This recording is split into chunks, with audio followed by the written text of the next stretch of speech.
on everything like that?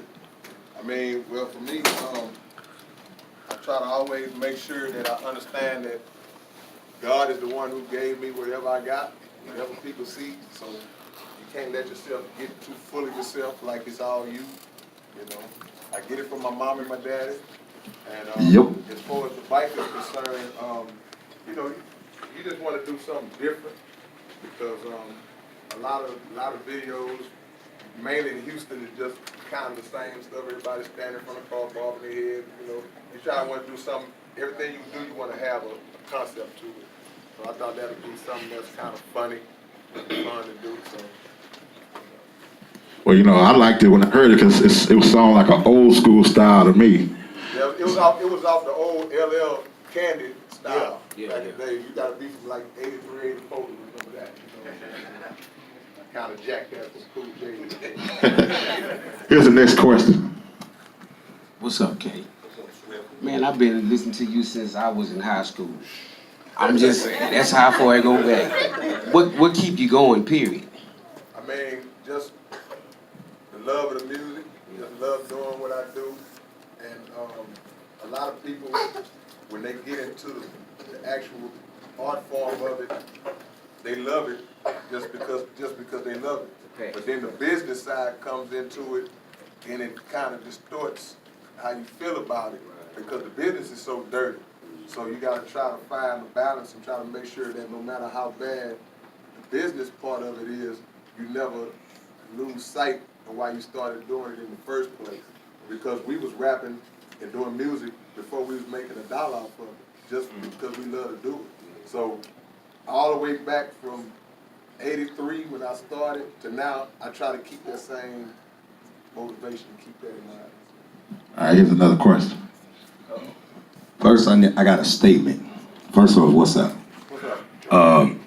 First of all, I respect you. I respect your grind. I respect you as a man. And I respect you in the point where you try to bring us brothers together. Of course, we've made songs where you talk about stuff we really shouldn't be talking about. But now, just like looking in here right now, there are children in here that like you. And, they respect what you do. And see, I like how you censor yourself, but I censor yourself. And one of this question is, how did your vocabulary get so big? Because most artists, they're in a little box. They can only talk so much, say the same words over and over again. But I find that your vocabulary is so huge, and you could take a long word with 11 letters, 12 letters in it and rhyme it with something. I don't understand. I just want to know how you do that. Well, there's a couple of things. When I was little, my mama might remember this. I would go ask her what a certain word means, and she'd say, "Go look it up."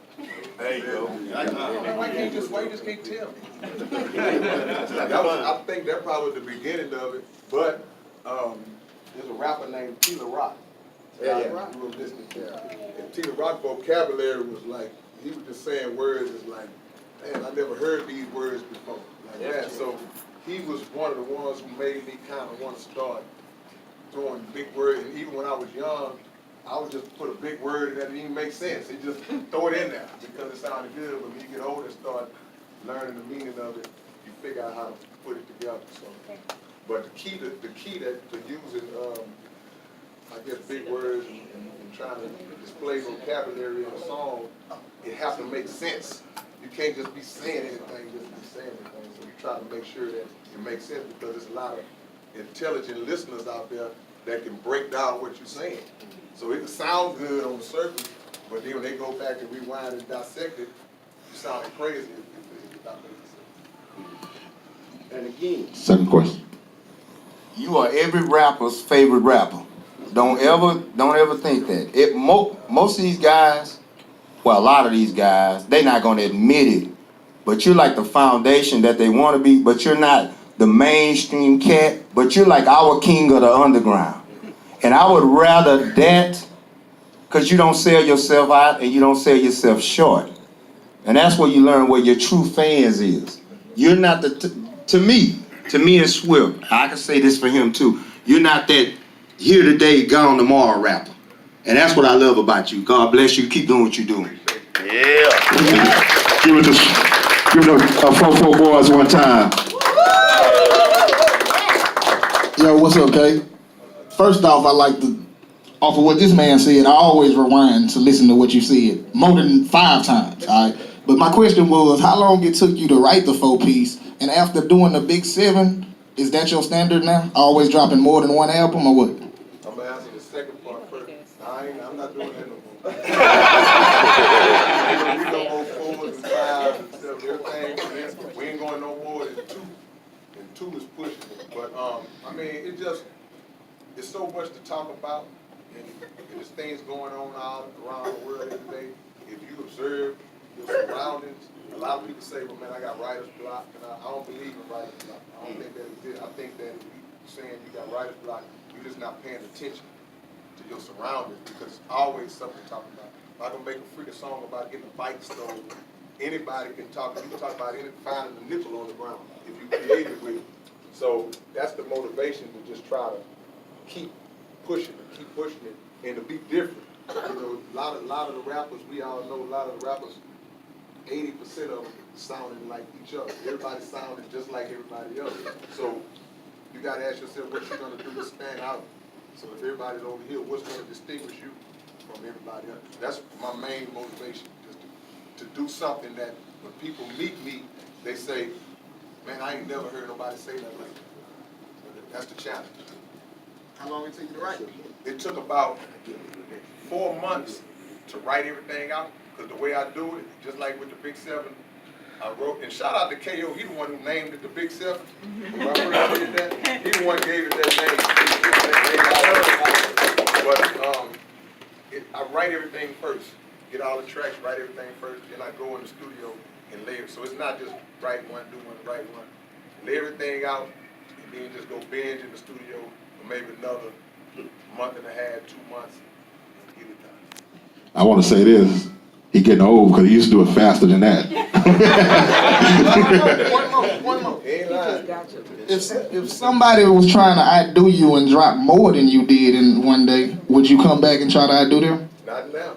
When I was in my 20s, maybe early 30s, I might take it as a challenge, but if you come out with 8 or 9, you got it. Give you one of these. That's a grind. Mine was a 2-part question, Reno. I think you answered my first one with Tila Rock. And I'm sorry. Oh, I'm Shadow Ramirez. I'm Grimm's twin from Dope House Records. So first of all, I wanted to ask, who motivated you to get in this game? I know for me it was what it was to get me in the game, which was you. And then second of all, do you remember your first rhyme? Like, was it an 8, 12, 16, or was it a 32? And if you do remember it, would you release it again? Who motivated me? You know, I grew up listening to the first raps I heard, like everybody else my age, was Sugar Hill Gang, Curtis Blow, and all the way up to Run DMC days and all that. And that was my main motivation back then, just to do it, just trying to develop my style and figure out how I wanted to be. You know, those the people up to KRS-One. When I heard KRS-One in like '87, I was blown after that. So all those people, Rakim, they helped like shape my style. And what was the second question? Do you remember your first rhyme? Oh no, I remember writing it, but I can't remember what I said. Okay. You know, but only thing I can tell y'all for a fact about it is that if you heard it in 2019, it'll sound like Cat in a Hat. House, mouse, spouse. It was real basic, and that's how we rapped back then. But one of the first raps I wrote when I was going to Thomas, when I was in middle school, and a friend of mine was rapping. I had one rap, and he was telling me, he came around me, and he was looking sad, like, I'm like, what happened? He said, I just had a battle, and this dude just beat me and embarrassed me in front of everybody out in the little lunchroom area. So I was like, for real? And I said, okay, let me go see what's up. I had one rap, and I went over there, and I challenged the dude. And when I challenged him, he went first, and he got a little, you know, it's cool. And I said my one rap,